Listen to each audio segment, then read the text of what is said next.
आपने physical properties पढ़ी थी, कैसा दिखता है, मेलिएबल है, डक्टाइल है, कंडक्टर है, हीट का, इलेक्ट्रिसिटी का, शाइनी है, लस्टर है, सोनोरस है, यूनिफॉर्म प्रोड्यूस करता है। तो उसके बेसिस पर हमने मेटल नॉन मेटल्स को स्टडी किया था।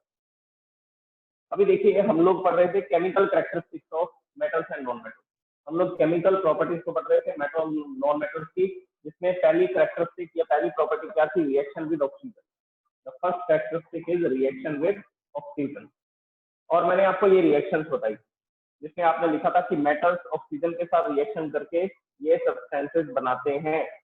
मेटल्स ऑक्सीजन के साथ रिएक्शन करके ये सब्सटेंस बनाते हैं, और सब रिएक्शंस में हीट एनर्जी रिलीज होती है। और सब रिएक्शन में क्या रिलीज होती है, हीट एनर्जी। इसी तरह से जो नॉन मेटल्स हैं, कार्बन, सल्फर, नाइट्रोजन, ये सब भी ऑक्सीजन के साथ रिएक्शन करते हैं और बनाते हैं CO2, SO2, NO2, CO2, SO2, NO2।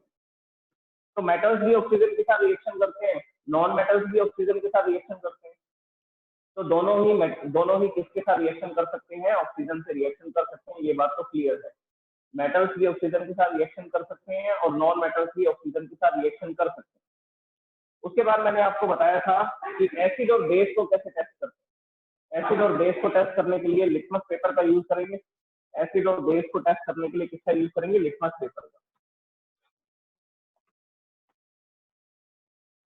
तो देखिए लिटमस पेपर, जो ब्लू लिटमस है, यहाँ लिख रहा हूं मैं, आपने शायद नोट भी कर लिया होगा। जो ब्लू लिटमस पेपर है वो कैसा हो जाता है, रेड हो जाता है। ये किसको बताता है, ये एसिड को टेस्ट करने के काम में आता है। दूसरा, रेड लिटमस पेपर यूज करते हैं और ये ब्लू हो जाता है। किसकी प्रेजेंस में ब्लू होता है, एक बेस की प्रेजेंस में ब्लू होता है। तो एसिड और बेस को टेस्ट करने के लिए हम लिटमस पेपर का यूज करते हैं।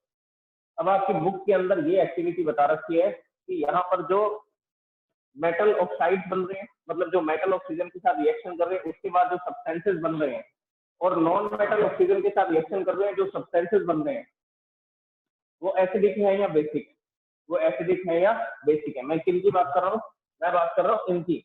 और ये क्या होते हैं, ये केमिकल रिएक्शन के प्रोडक्ट होते हैं। यहाँ पर ये जो CO2, SO2, NO2 लिखे हुए हैं, तो मैं थोड़ा और बड़ा करके लिख देता हूँ। जो फर्स्ट रिएक्शन लिख रखी है वो लिखी हुई है CO2 की। जो कार्बन है वो ऑक्सीजन के साथ रिएक्शन करता है और क्या बनाता है, CO2। दूसरा, जो सल्फर है वो ऑक्सीजन के साथ रिएक्शन करता है और क्या बनाता है, SO2। तीसरा मैंने लिखा नाइट्रोजन, नाइट्रोजन ऑक्सीजन के साथ रिएक्शन करता है तो क्या बनाता है, NO2 बनाता है। तो ये जो केमिकल रिएक्शन आपको दिख रही है जिसमें CO2, SO2, NO2 बन रहा है, ये सब क्या है, ये सब केमिकल रिएक्शन के प्रोडक्ट है। ये सब केमिकल रिएक्शन के प्रोडक्ट है। तो बुक में ये दर्शाया है कि ये जो प्रोडक्ट है इनको टेस्ट करना। ये जो प्रोडक्ट बन रहे हैं मेटल और नॉन मेटल की ऑक्सीजन से रिएक्शन के बाद में, इसको टेस्ट करना है कि ये बेसिक है या एसिडिक है, ये बेसिक है या एसिडिक है। अब कैसे टेस्ट करेंगे देखिए। तो मैं ये 3 रिएक्शन ले लेता हूँ, potassium, sodium, magnesium, zinc, aluminium. Copper भी रिएक्शन कर सकता है, कॉपर ऑक्सीजन से रिएक्शन करेगा तो कॉपर ऑक्साइड बनाएगा। ये ब्लैक कलर का सब्सटेंस होता है। कॉपर ऑक्सीजन से रिएक्शन करके कॉपर ऑक्साइड बनाता है और ये ब्लैक कलर का सब्सटेंस होता है। तो हम ये 2-3 रिएक्शन से डिस्कस कर लेते हैं किस तरह से करेंगे। जैसे मैंने आपको ये मैग्नीशियम बताया था, मैग्नीशियम को कैसे बर्न करता है, रिबन की फॉर्म में। कल मैंने आपको एक एक्सपेरिमेंट समझाया था जिसमें मैग्नीशियम था रिबन की फॉर्म में, और ये ऑक्सीजन से रिएक्शन करता है और मैग्नीशियम ऑक्साइड बनाता है। बर्नर के ऊपर एक रिबन को पकड़ा था हमने पेयर ऑफ टोन्स की हेल्प से, तो मैग्नीशियम ऑक्साइड बना। अब इसको कैसे टेस्ट करेंगे कि ये एसिड है या बेस है। तो ऐसा करने के लिए आपको इन सब्सटेंसेस को किसमें ऐड करना पड़ेगा, वाटर में। तो मैंने क्या किया, एक बीकर लिया, ये इस तरह से एक बीकर लिया, इस बीकर के अंदर वाटर फिल कर दिया। वाटर फिल करके ये जो मैग्नीशियम ऑक्साइड पाउडर बना था व्हाइट कलर का, ये पाउडर मैंने इसके अंदर डाल दिया। तो ये जो बीकर होगा इसके अंदर 2 सब्सटेंस होंगे, एक तो होगा मैग्नीशियम ऑक्साइड MgO, और दूसरा सब्सटेंस इसमें हमने कौन सा डाला है, वाटर। तो इसका वाटर सॉल्यूशन बना लेंगे। पानी डाला और ये मैग्नीशियम ऑक्साइड का पाउडर इसमें डाल दिया और इसमें मिक्सअप कर दिया। तो ये बन गया मैग्नीशियम ऑक्साइड और वाटर का सॉल्यूशन बन गया। मैग्नीशियम ऑक्साइड और वाटर का क्या बन चुका है, ये सॉल्यूशन, लिक्विड सॉल्यूशन बन चुका है। अब इसको टेस्ट करना है ये एसिडिक है या बेसिक है। ठीक है, तो बेस को टेस्ट करने के लिए अगर आप ब्लू लिटमस इसमें डालेंगे तो मान लीजिए सबसे पहले मैंने कौन सा लिटमस पेपर यूज किया, मैंने यूज किया blue litmus paper. Blue litmus paper डालेंगे तो क्या आएगा, नो चेंज, कलर में चेंज नहीं हो रहा। मैंने ब्लू लिटमस पेपर को इसमें डिप किया, ये मेरे पास ब्लू लिटमस पेपर है, मैंने इसको इसमें डिप किया, देखा कलर में चेंज नहीं आ रहा। कलर में चेंज नहीं आ रहा तो इसका मतलब ये एसिड तो नहीं है। अगर ब्लू से रेड हो जाता तो एसिड होता, ब्लू लिटमस डाला ब्लू ही रहा, कलर में चेंज नहीं आया तो इसका मतलब ये एसिड नहीं है, तो ये बेस होगा।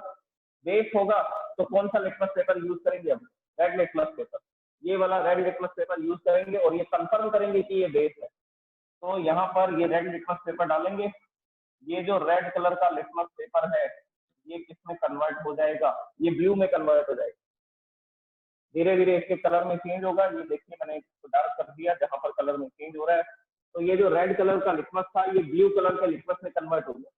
और ये क्या बताएगा कि ये जो सॉल्यूशन आपने बना रखा था वाटर और मैग्नीशियम ऑक्साइड का, ये कैसा था, बेसिक। ये कैसा सॉल्यूशन था, बेसिक।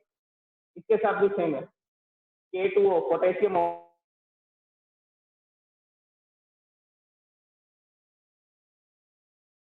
ऑक्साइड, पोटेशियम ऑक्साइड को वाटर में डालेंगे तब भी रेड लिटमस को वाटर में डालेंगे तब टेस्ट करेंगे तब भी वो रेड लिटमस ब्लू होगा, तब भी वो बेसिक सॉल्यूशन। तो आप इसको वाटर में डालो, इसको डालो या इसको डालो, तीनों को वाटर में डाल करके अलग अलग टेस्ट करेंगे और तीनों ही केस में रेड लिटमस ब्लू हो जाएगा।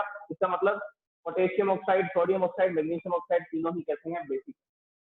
तीनों ही कैसे हैं, बेसिक। तो इससे एक बात समझ आ रही है कि मेटल जब भी रिएक्शन करेगा ऑक्सीजन के साथ उसके बाद जो भी प्रोडक्ट बनेगा वो प्रोडक्ट बेसिक होगा। मेटल जब भी ऑक्सीजन से रिएक्शन करेगा और उसके बाद जो प्रोडक्ट बनेगा, ये तीनों प्रोडक्ट हैं, ये कैसे होंगे, ये बेसिक है। अब इस पर आइए, कार्बन ऑक्सीजन से रिएक्शन कर रहा है, CO2 गैस बना रहा है, सल्फर ऑक्सीजन से रिएक्शन कर रहा है, SO2 गैस बना रहा है, नाइट्रोजन ऑक्सीजन से रिएक्शन कर रहा है, NO2 गैस बना रहा है। अब इनको वाटर में डालना पड़ेगा, सेम प्रोसेस है। इसमें जो प्रोडक्ट बने थे उनको भी वाटर सोल्यूशन बनाया था, इसमें जो प्रोडक्ट बन रहे हैं उनका भी वाटर सोल्यूशन बनाना है। तो मैं पहले आपको ये सल्फर और ऑक्सीजन वाली प्रोसेस पूरी बताता हूँ। आपकी बुक में ये ब्रीफली एक्सप्लेन की गई है, सल्फर और ऑक्सीजन की रिएक्शन पूरी तरह से आपको एक्सप्लेन करके बताई गई है बुक में। तो उसके बारे में सुनिए किस तरह से। इसके लिए हम लोग यूज करेंगे एक ग्लास टम्बलर का। ये एक कांच का ग्लास ले लेंगे, ये ग्लास लिया और इसको स्टैंड के ऊपर रख देंगे सर। इसके बाद यहाँ पर हम एक कैप यूज करेंगे ताकि हम इस ढक्कन को ऐसा बंद रख सकें, और एक यूज करेंगे डीफ्लैग्रेटिंग स्पून। ये क्या है, ग्लास टम्बलर। इसके अलावा क्या चाहिए, एक स्पून चाहिए। इस तरह का एक स्पून यूज किया जाता है लेबोरेटरी के अंदर, जिस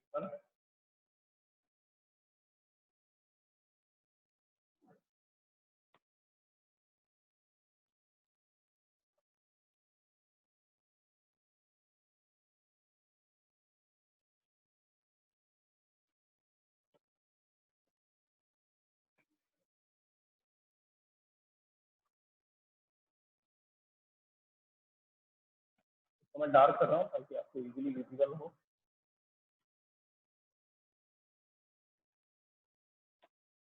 इसको बोला जाता है डीफ्लैग्रेटिंग स्पून।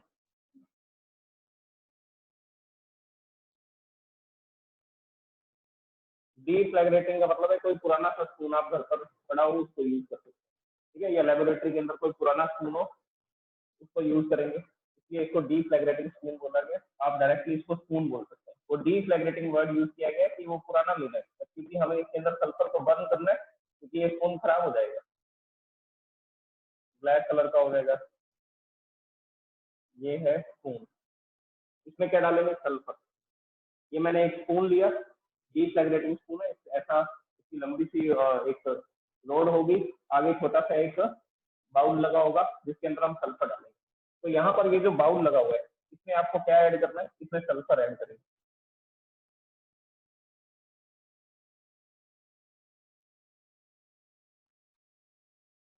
ये स्पून है और इसमें क्या ऐड कर देंगे, इसमें सल्फर ऐड कर देंगे। तो मैंने इसमें क्या डाल दिया, सल्फर। सल्फर को एच से लिखते हैं तो मैंने यहाँ सल्फर ऐड कर दिया।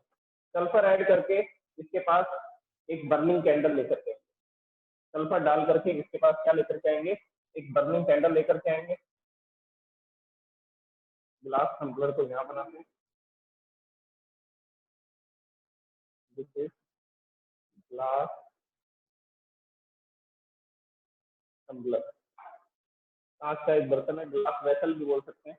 सल्फर यहाँ रखा और इसके पास में एक बर्निंग कैंडल लेकर के आएंगे। बर्निंग कैंडल की फ्लेम जैसे ही इसके पास में लेकर के आएंगे, ये सल्फर किससे रिएक्शन करना स्टार्ट कर देगा। देखिए मैंने यहाँ रिएक्शन लिखी थी, जो सल्फर है वो इससे रिएक्शन करना शुरू कर देगा ऑक्सीजन से, और क्या बनाएगा SO2, और इसमें क्या रिलीज होगी, हीट एनर्जी।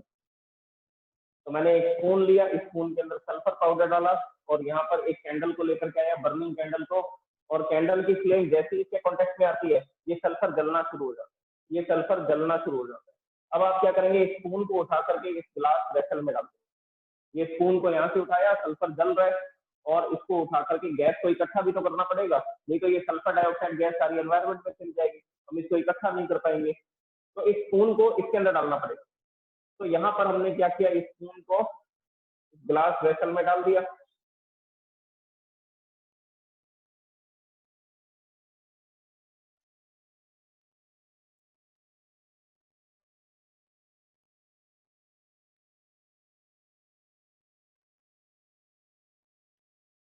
ये ग्लास वेसल के अंदर हमने इसको डाल दिया। अब यहाँ पर सल्फर जो है वो गैस में कन्वर्ट हो रहा है, सल्फर डाइऑक्साइड गैस बन गई है। अब ये गैस बाहर ना जाए इसके लिए क्या करना पड़ेगा, इसको कवर करना पड़ेगा। तो ये जो स्पून था इसके अंदर सल्फर था, इसके अंदर क्या डाला गया था, सल्फर। सल्फर के पास कैंडल लेकर के आए, जैसे ही कैंडल लेकर के आए ये सल्फर बर्न होना स्टार्ट हो गया। ये बर्न होना स्टार्ट हो गया, तब इस चम्मच को उठा करके हमने इस गिलास के बर्तन के अंदर रख दिया।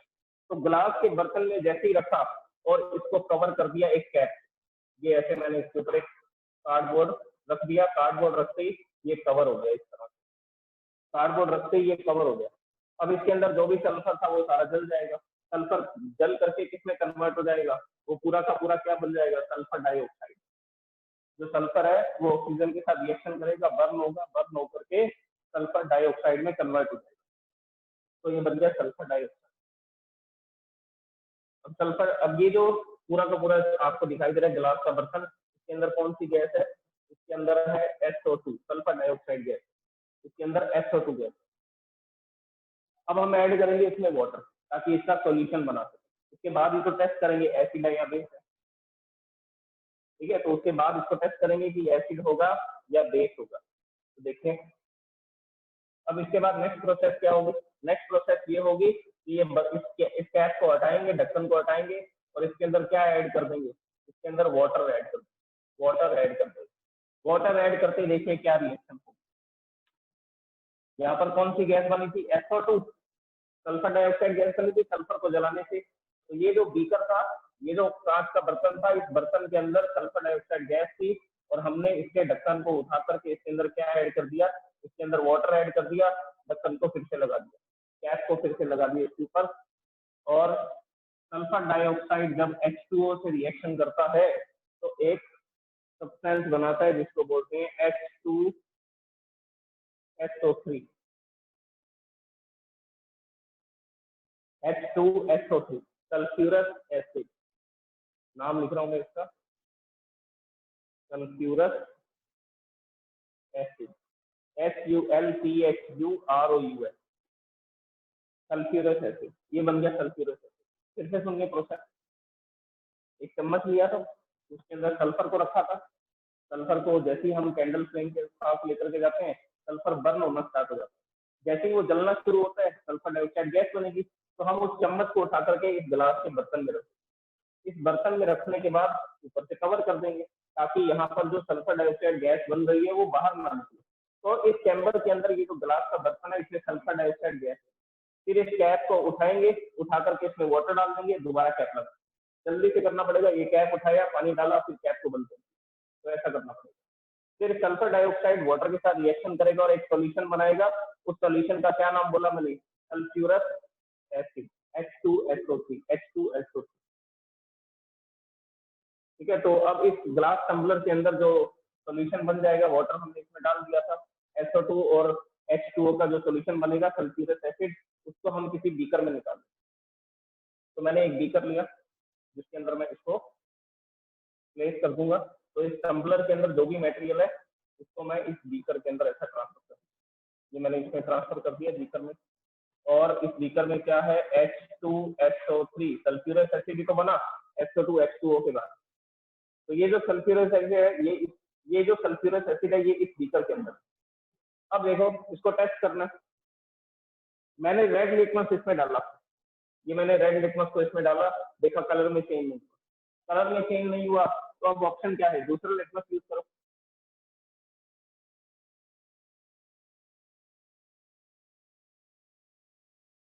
तो मैंने ब्लू लिटमस का यूज किया, ये कौन से वाला है, ये कन्वर्ट हो गया, ये रेड में कन्वर्ट हो गया, ब्लू लिटमस रेड में कन्वर्ट हो गया, ये कन्वर्ट हो गया रेड में। तो इसका मतलब ये कैसा था, इसका नेचर कैसा बोला जाएगा इस सॉल्यूशन का, ये सॉल्यूशन एसिडिक है, ये सॉल्यूशन कैसा होगा, एसिडिक। फिर से समझिए प्रोसेस को, सल्फर डाइऑक्साइड बनानी है, सल्फर डाइऑक्साइड बनाने के लिए क्या करेंगे, एक स्पून लेंगे, स्पून के अंदर सल्फर रख देंगे और कैंडल फ्लेम के पास जैसे ही लेकर के जाएंगे सल्फर जलना शुरू हो जाएगा, सल्फर जलना शुरू हो जाएगा, वो जलते हुए सल्फर को हम इसके अंदर डाल देंगे, इस टम्बलर के अंदर, इस फ्लास्क के अंदर डाल देंगे और ऊपर से कवर कर देंगे। ऊपर से कवर करना क्यों जरूरी है, क्योंकि सल्फर जब ऑक्सीजन से रिएक्शन करता है तो सल्फर डाइऑक्साइड गैस बनाता है और ये गैस ऐसा रिलीज हो जाएगी, बाहर चली जाएगी। इसको बाहर जाने से रोकने के लिए इसको आपको कवर करना पड़ेगा। तो एक कार्डबोर्ड लेंगे, कार्डबोर्ड इस टम्बलर के ऊपर ऐसा रख देंगे, ये कवर हो जाएगा, गैस बाहर नहीं निकल पाएगी। इसके बाद जब ये रिएक्शन पूरी हो जाएगी, देखो ये ग्लास का बर्तन है, इसमें आपको दिख जाएगा कि सल्फर पूरा जल चुका है और पूरी गैस इसमें क्रिएट हो चुकी है, पूरी गैस इसमें क्रिएट हो चुकी है। तब इसके कैप को हटाएंगे और इसमें वाटर ऐड कर देंगे, इसमें वाटर ऐड कर देंगे, वाटर ऐड करते ही सल्फर डाइऑक्साइड वाटर के साथ रिएक्शन करेगा और क्या बनाएगा, सल्फ्यूरस एसिड बनाएगा। ठीक है, अब ये हमें नहीं पता कि ये एसिड है या क्या है, एसिड कैसे पता लगेगा, कौन सा लिटमस पेपर यूज करेंगे, ब्लू लिटमस। तो ब्लू लिटमस पेपर को यूज करेंगे और वो कैसा हो जाएगा, रेड हो जाएगा। तो मैंने ब्लू लिटमस पेपर जैसे ही इस सॉल्यूशन में डाला वो रेड हो गया, रेड हो गया, तो इसका मतलब क्या था, ये कैसा सॉल्यूशन बना, एसिड। अब यहाँ से एक बात समझ आ रही है कि मेटल जब ऑक्सीजन से रिएक्शन करता है तो उसके बाद जो प्रोडक्ट बन रहे हैं वो बेसिक होते हैं, नॉन मेटल जब ऑक्सीजन से रिएक्शन करता है उसके बाद जो प्रोडक्ट बनते हैं वो प्रोडक्ट एसिडिक होते हैं। ठीक है, तो याद रखने वाली बात मैं यहाँ पर लिख देता हूँ,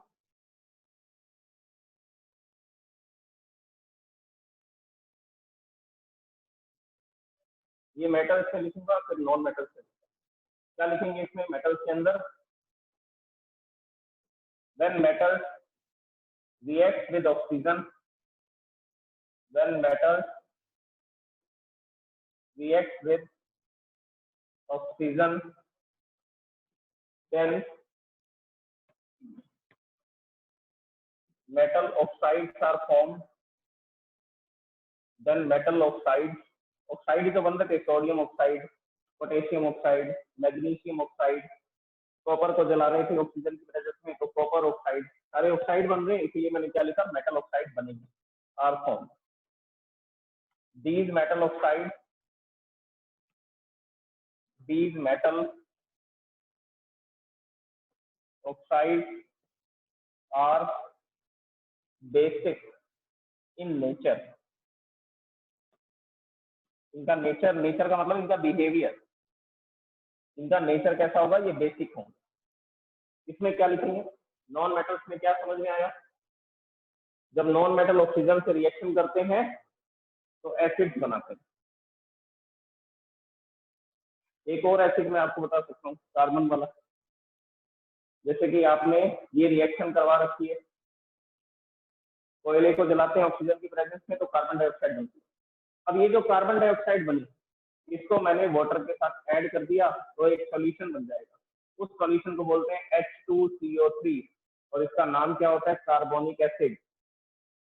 कार्बोनिक एसिड, एसिड क्यों बोल रहे हैं, क्योंकि ये भी क्या कर रहा है, ये भी ब्लू लिटमस को रेड कर रहा है, ब्लू लिटमस को रेड कर रहा है तो हम इसको एसिड बोलते हैं। तो कार्बन भी एक नॉन मेटल है, नॉन मेटल ऑक्सीजन से रिएक्शन कर रहा है और कार्बन डाइऑक्साइड बना रहा है, कार्बन डाइऑक्साइड और वाटर का जो सोल्यूशन है वो कैसा होता है, वो एसिडिक होता है। तो जो भी नॉन मेटल्स ऑक्सीजन से रिएक्शन करेंगे और जो प्रोडक्ट बनेंगे वो प्रोडक्ट कैसे होंगे, एसिडिक, वो प्रोडक्ट कैसे होंगे, एसिडिक। तो देखिए इसमें लिख देता हूँ, first point in non metal, ये केमिकल प्रॉपर्टीज लिखा हूं मैं, well known metals react with oxygen, then non-metal oxides are formed. Non-metal oxides are formed. जो CO2 था, SO2 था, वो क्या था? Non metal oxide. P non metal और oxygen non metal oxide, sulphur non metal और साथ में oxygen non metal oxide. Non metal oxide, non metal oxide, carbon sulphur दोनों नॉन मेटल है, दोनों ऑक्सीजन से रिएक्शन कर रहे हैं, तो नॉन मेटल ऑक्साइड बन रहा है, नॉन मेटल ऑक्साइड बन रहा है। तो इसलिए मैंने लिखा then non metal oxides are formed. These non-metal oxides are acidic, तो नोट कर लीजिए आप, acidic in nature। ठीक है, इनका बिहेवियर कैसा होता है? ये एसिडिक होते हैं। ये कैसे होते हैं? एसिडिक। ये कैसे पता लगा? क्योंकि ये क्या कर रहे हैं, शॉर्ट में एक चीज और लिख देता हूँ, ये बेसिक है नेचर में। कैसे पता लगा? क्योंकि ये जो रेड लिटमस है उसको क्या कर देते हैं, ये रेड लिटमस को ब्लू कर रहे हैं, इसीलिए इसको बेसिक लिखा जा रहा है। ये रेड लिटमस पेपर को ब्लू कर रहे हैं, इसलिए इसको बेसिक लिखा जा रहा है। दूसरा, ये रेड लिटमस को क्या कर रहे हैं? ब्लू।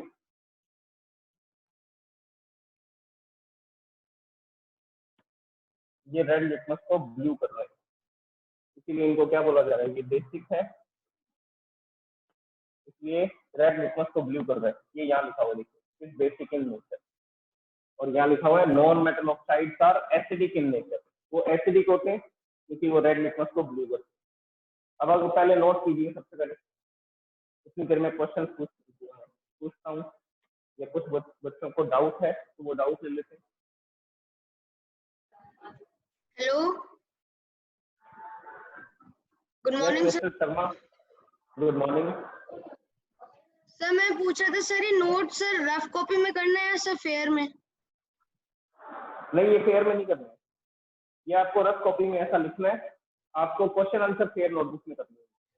Yes, जैसे sir. चैप्टर कंप्लीट हुआ मैं आपको क्वेश्चन आंसर दूंगा, उन क्वेश्चन आंसर के अंदर ये पॉइंट दिया जाएंगे। Yes sir, thank you. अभी तो आप रीडिंग करने के लिए ये पॉइंट नोट कर लीजिए।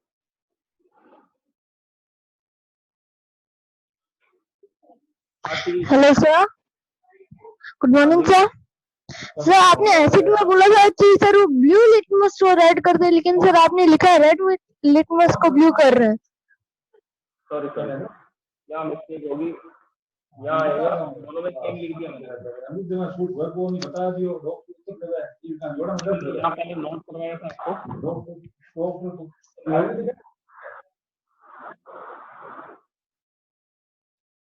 ये मैंने आपको पहले ऑलरेडी लिखवा दिया था, वो लिखने में मिस्टेक हो गई। यहाँ लिखा था ना मैंने ऊपर कौन सा कलर कब चेंज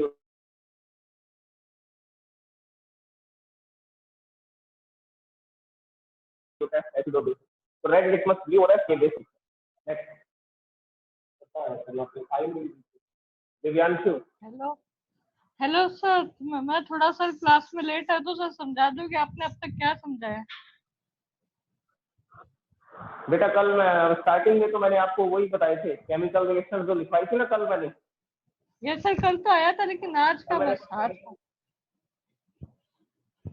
हाँ बेटा वही बता रहा हूँ मैं, स्टार्टिंग में मैंने वो केमिकल रिएक्शन की दोबारा बताई थी। ठीक है, नया नहीं करवाया था कुछ भी। आप कितनी देर बाद आए थे क्लास में? सर थोड़ा 5 मिनट पहले ही आया था। Yes sir.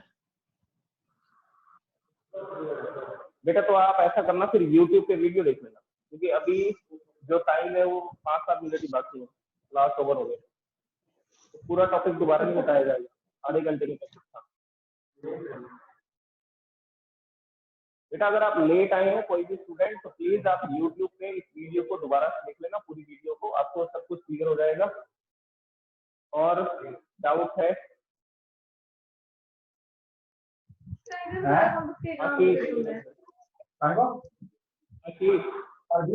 Yes sir.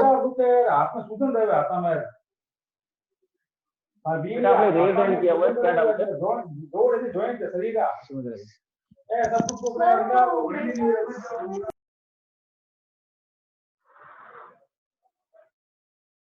देखिए स्टूडेंट्स, आप ऐसे रूम में बैठिए जिसमें पीछे घर वालों की आवाजें आ रही है तो डिस्टर्बेंस होती है, मैं आपका क्वेश्चन भी नहीं सुन पा रहा हूँ कि क्या आप बोलना चाह रहे हैं।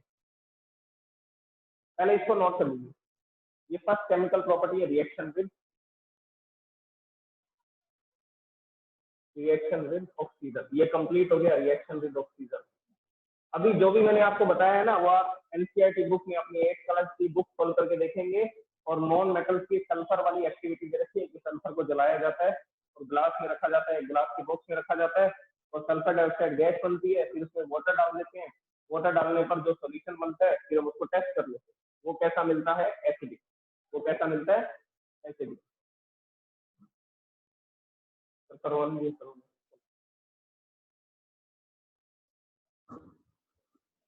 Good morning sir. Good morning sir ये नॉन मेटल्स वाला सर एक बार फिर से समझाना। इसमें क्या नहीं समझ में आया, पहले ये बताओ आप।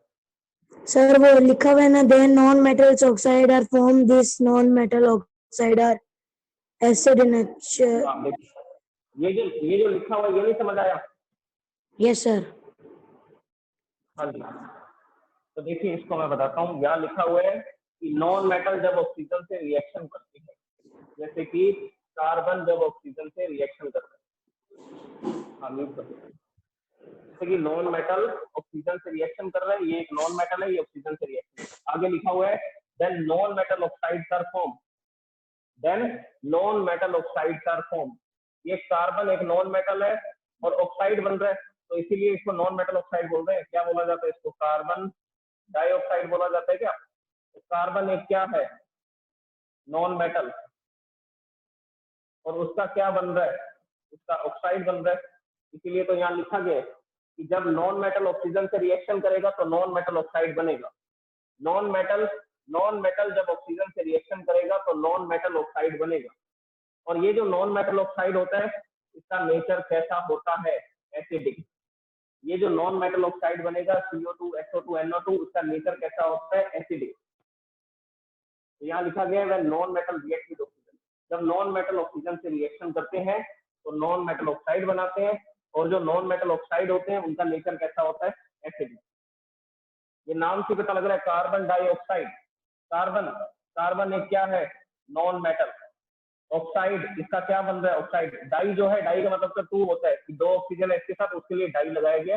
उसको नहीं देखेंगे आप, इसको देखेंगे कार्बन। पहला एलिमेंट कौन सा है? कार्बन। और कार्बन एक क्या है? Non metal. दूसरा ऑक्सीजन के साथ जुड़ रहा है तो क्या बना रहा है? ऑक्साइड। तो नॉन मेटल ऑक्साइड बना रहा है, ये लिखा गया इस स्टेटमेंट में।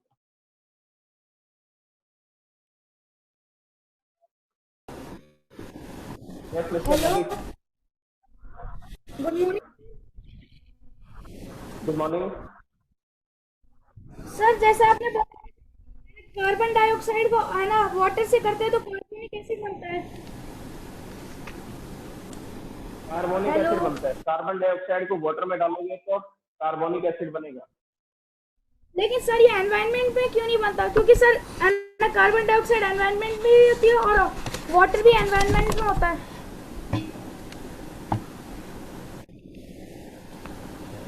वाटर इतनी हाई क्वांटिटी में नहीं है।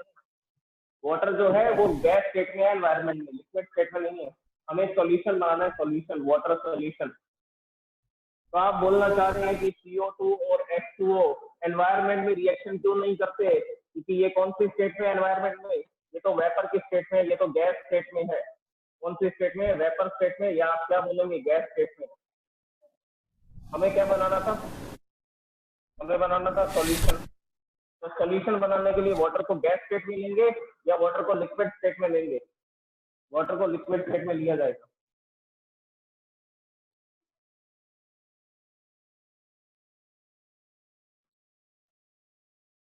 भैया इसको करो भव्या, ये अभी ऐसे तो yes Bhavya.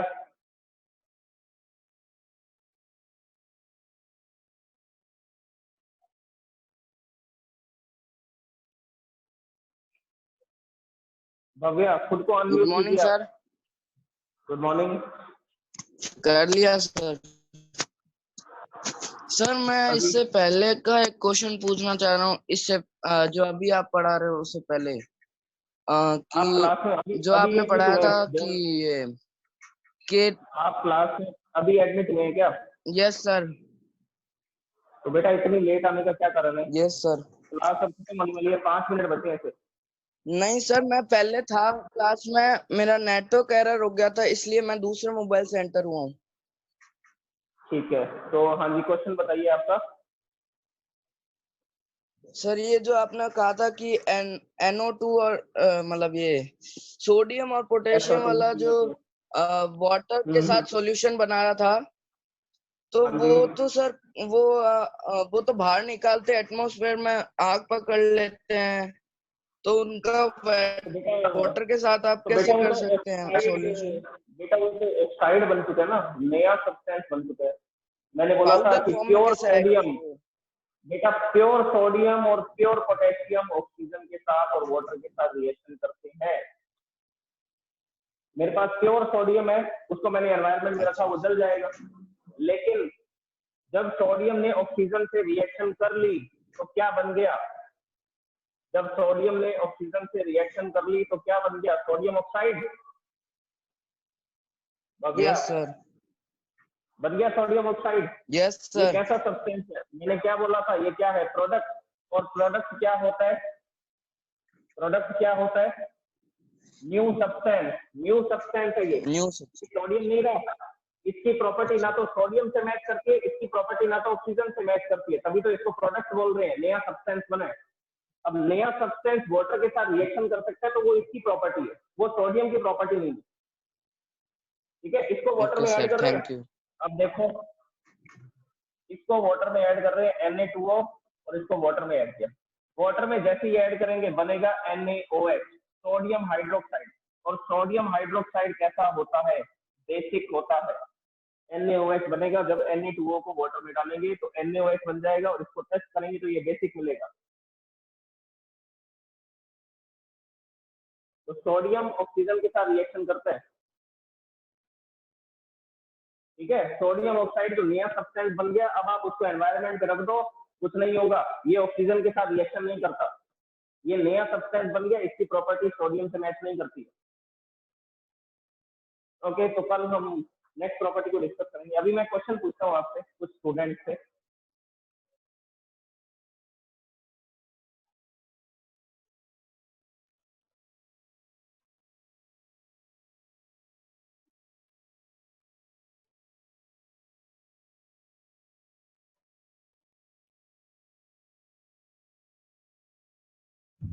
Morning yes sir. Mister Raman, good yes morning. Sir. बेटा आप बताइए कि डक्टिलिटी क्या प्रॉपर्टी होती है? डक्टिलिटी का मीनिंग क्या है? सर डक्टिलिटी मीन्स सर एक मेटल को अपन जितना लंबा खींचेंगे वो वायर में कन्वर्ट हो जाएगा। वेरी गुड बेटा, तो इसका एग्जांपल क्या होगा? ऐसा क्यों कर सकते हैं? ऐसा सर किसमें पॉसिबल है, अगर मेटल्स में या नॉन मेटल्स में? सर गोल्ड को अपन सर 1 ग्राम गोल्ड को हम 200 200 मीटर मीटर में की वायर, कन्वर्ट कर सकते हैं। 200 मीटर की वायर में कन्वर्ट। यस मैं सर। पूछ रहा था ये जो डक्टिलिटी की प्रॉपर्टी है, ये मेटल्स में होती है या नॉन मेटल्स में होती है? सर ये मेटल्स में होती है। Okay, thank you so much बेटा। Thank you sir.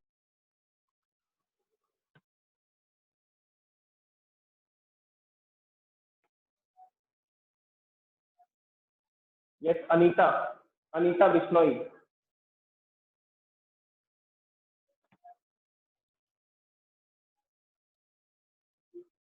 Anita Bishnoi, आप अनम्यूट कीजिए खुद को।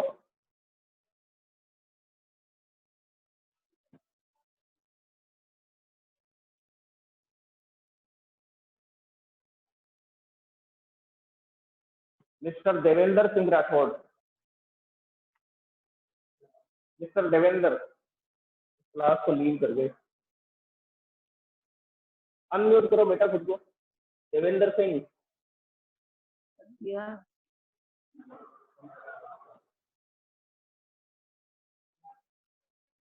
ओके, तो हम लोग कल डिस्कस करेंगे, अभी क्लास ओवर होने वाली है, टाइम आई थिंक कंप्लीट हो गया मीटिंग का।